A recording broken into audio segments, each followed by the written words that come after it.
എനിക്ക് വീടൊന്നുമില്ല സ്വന്തമായിട്ട്. അതുകൊണ്ട് ഞാൻ ആത്മഹത്യ ചെയ്യാണ്. നിങ്ങൾ എൻ്റെ ഫേസ്ബുക്കിലുള്ള, എൻ്റെ മെസ്സഞ്ചറിലുള്ള, ഇൻസ്റ്റാഗ്രാമിലുള്ള എല്ലാ സഖാക്കൾക്കും ലാൽ സലാം അവസാനമായിട്ടുള്ള. അപ്പോൾ നമുക്ക് സത്താർ അങ്കിളിന്റെ അവസാന വാക്കുകൾ കേട്ടിട്ട് വരാം പ്രിയ സുഹൃത്തുക്കളെ. അദ്ദേഹത്തിന്റെ അവസാന വാക്കുകൾ കേൾക്കുന്നതിന് മുമ്പ് അദ്ദേഹത്തിനെ ഞാനൊന്ന് പരിചയപ്പെടുത്തി തരാം. ഇദ്ദേഹത്തിന്റെ പേര് സത്താർ എന്നാണ്. ഇദ്ദേഹം കാസർഗോഡ് ഓട്ടോറിക്ഷ ഓടിക്കുന്ന ഒരു തൊഴിലാളിയാണ് കേട്ടോ. കഴിഞ്ഞ വ്യാഴാഴ്ചയാണ് ഇദ്ദേഹത്തിന്റെ ഓട്ടോറിക്ഷ ഇവർ കസ്റ്റഡിയിലെടുത്തത്. എന്നിട്ട് 5-6 ദിവസമായിട്ടും ഇവർ വിട്ടുകൊടുത്തില്ല.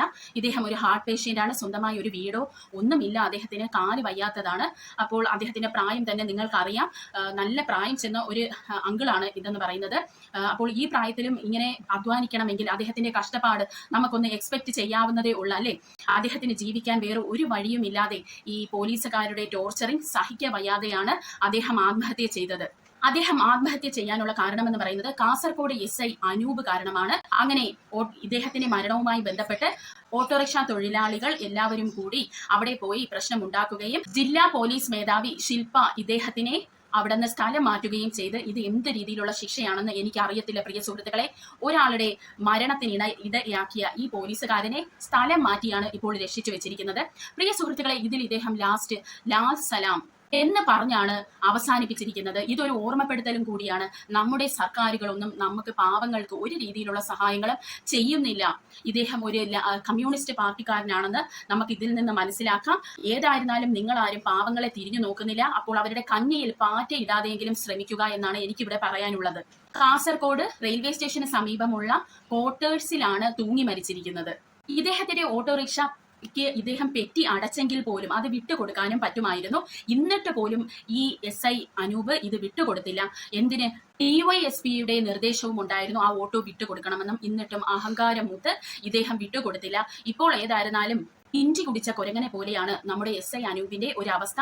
കാസർഗോഡ് TV എന്ന് പറയുന്ന ചാനലിൽ പോയാൽ നിങ്ങൾക്ക് ആ അവസ്ഥ കാണാൻ പറ്റും. അപ്പോൾ നമുക്ക് സത്താർ അങ്കിളിന്റെ അവസാന വാക്കുകൾ കേട്ടിട്ട് വരാം പ്രിയ സുഹൃത്തുക്കളെ. കാസർഗോഡ് എപ്പോഴും ട്രാഫിക് ജാമാണ്. ഞാൻ നായക് റോഡിൽ നിന്ന് വന്നിട്ട് നെല്ലിക്കുന്ന് ബീച്ച് റോഡിലേക്ക് പോവാണ്. അപ്പോൾ ഞങ്ങളെ ട്രാഫിക് നടന്ന് നമ്മൾ വിട്ടു.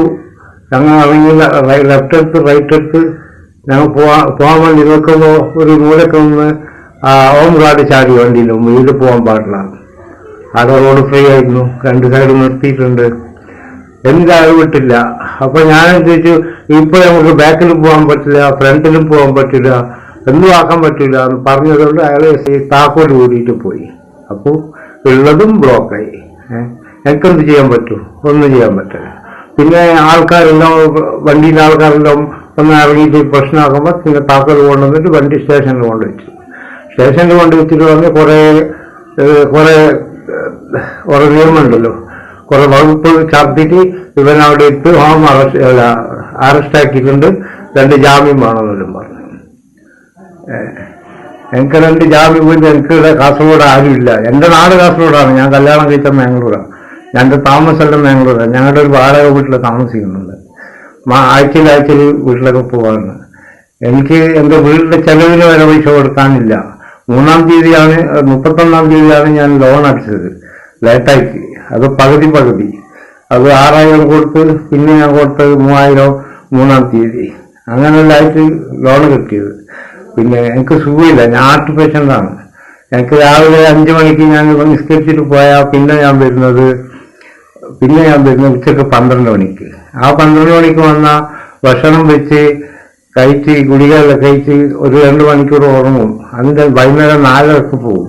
ആ പോയാൽ 10 മണി വരെ പണിയെടുക്കും. എൻ്റെ കാലിന് സുഖമില്ല. എല്ലായിട്ടും ഞാൻ നല്ല ബുദ്ധിമുട്ട്. അതല്ലാണ്ട് വണ്ടി മേടിച്ചു തന്ന ഒരു സുഹൃത്താണ്. ഓന് ഞാൻ ഡൗൺ പേയ്മെന്റ് 25,000 രൂപ മാത്രമേ കൊടുത്തിട്ടുള്ളൂ. ഓൻ്റെ പേരിലാണ്. എൻ്റെ ആധാർ കാർഡ് വീട്ടിലല്ലാത്ത കൊണ്ട് ഓൻ്റെ പേരിൽ എടുക്കേണ്ട വന്നു വണ്ടി. അതാണ് പ്രശ്നം വന്നത്. എൻ്റെ പേരിലില്ല വണ്ടി. അതുകൊണ്ട് ഇവരെന്നെ ടോർച്ചർ ചെയ്യാണ് പോലീസുകാർ. ഇന്ന് വാ, നാളെ വാ എന്ന് പറഞ്ഞു. അങ്ങനെ ഞാൻ നേരെ ഇവിടെ പോയി SP ഓഫീസിൽ കംപ്ലൈൻറ്റ് വായിച്ച്. ഇപ്പോഴത്തെ റിസപ്ഷൻ പറഞ്ഞ് ഞാൻ അടിക്കുന്നു. അതെല്ലാം വായിച്ചിട്ട് പിന്നെ എന്ത് ചെയ്യുന്നറിയില്ല. പിന്നെ എന്നെ വിളിച്ചു പറഞ്ഞ് DYSPൻ്റെ അടുത്ത് പോകും. അങ്ങനെ DYSPൻ്റെ അടുത്ത് പോയപ്പോൾ അയാൾ ഇതൊന്നും നോക്കിയില്ല. അയാൾ പറഞ്ഞു, ഞാൻ CC വീഡിയോ ഫോട്ടേജ് കണ്ടു. എന്ന് പറഞ്ഞു. നീ പോയിക്കോ, നിങ്ങൾക്ക് വേണ്ടത് പിന്നെ വണ്ടിയല്ല, വണ്ടി ആരും തരും, ഫൈനൊന്നും എടുക്കില്ല, വണ്ടി എടുത്തിട്ട് പോകും. ഇവിടെ വന്നിട്ടാകുമ്പോൾ പറയുന്നത് പുതിയ വണ്ടിയാണ്, അതിൻ്റെ പൊല്യൂഷൻ്റെ പേപ്പർ വേണം, ഇൻഷുറൻസിൻ്റെ പേപ്പർ വേണം, എല്ലാം ഞാൻ എന്തെങ്കിലും മൊബൈലിലെല്ലാം കാണിച്ചു. അത് പറ്റൂല, ഒറിജിനൽ വേണം, പിന്നെ ഒറിജിനൽ വേണം, പൊല്യൂഷൻ്റെ പേപ്പർ വേണം. പൊല്യൂഷൻ ഒരു കൊല്ലം കഴിയാതെ പൊല്യൂഷൻ ആയിരുന്നു കിട്ടാൻ. വണ്ടി പുതിയ 8 മാസം ആയിട്ടുള്ളൂ. അങ്ങനത്തെ സംഗതി. അങ്ങനെ ഞാനിപ്പോൾ ലൈവായിട്ട് നിങ്ങളോട് പറയാൻ കാരണം, ഈ പോലീസുകൾ, കാസർഗോഡുള്ള പോലീസുകാർ അത്രക്കും വൃത്തികെട്ട SI ആണ് ഇപ്പോൾ വന്നിട്ടുള്ളത്. അവരാണ് ഇതെല്ലാം പ്രശ്നം. എൻ്റെ വണ്ടി അവിടെ പിടിച്ചു വെച്ചിട്ടിപ്പോൾ ഞാൻ ഇന്നേക്ക് 5 ദിവസമായി, വ്യാഴാഴ്ച പിടിച്ചതാ. ഇപ്പൊ ഞാൻ എങ്ങനെ ജീവിക്കും? എന്റെ വീട് പട്ടിണിയാണ്. ഞങ്ങൾക്ക് ആരെയും വാടകയ്ക്ക് താമസിക്കുന്നത്, വീടും ഞാൻ വാടകയ്ക്ക് താമസിക്കുന്നത്. ഞങ്ങൾക്ക് വീടൊന്നുമില്ല സ്വന്തമായിട്ട്. അതുകൊണ്ട് ഞാൻ ആത്മഹത്യ ചെയ്യാണ്. നിങ്ങളെ എൻ്റെ ഫേസ്ബുക്കിലുള്ള, എൻ്റെ മെസ്സഞ്ചറിലുള്ള, ഇൻസ്റ്റാഗ്രാമിലുള്ള എല്ലാ സഖാക്കൾക്കും ലാൽസലം അവസാനമായിട്ടുള്ളത്.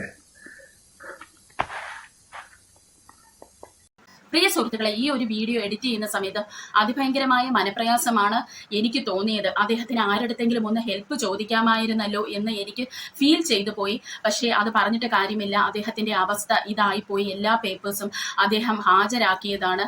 അദ്ദേഹത്തിന്റെ പ്രായവും നമ്മൾ കണക്കിലെടുക്കണം. പെട്ടെന്ന് മനസ്സിന് ഇത് അക്സെപ്റ്റ് ചെയ്യാൻ കാണത്തില്ല. ഓൾറെഡി കിടന്ന് അനുഭവിക്കുവാണ്. അതിൻ്റെ ഇടയിൽ ഇങ്ങനെയും കൂടെ ജീവിക്കാൻ സമ്മതിക്കാതിരുന്നപ്പോഴായിരിക്കണം ഇങ്ങനെ ഒരു തീരുമാനം അദ്ദേഹം എടുത്തത്. പ്രിയ സുഹൃത്തുക്കളെ, ഇങ്ങനെ ഒരു ഗതികേട് ആർക്കും വരാതിരിക്കട്ടെ. അദ്ദേഹത്തിന്റെ ആത്മാവിന് ശാന്തിക്ക് വേണ്ടി നമുക്ക് പ്രാർത്ഥിക്കാം. അടുത്ത ഒരു വീഡിയോയുമായി നമുക്ക് കാണാം.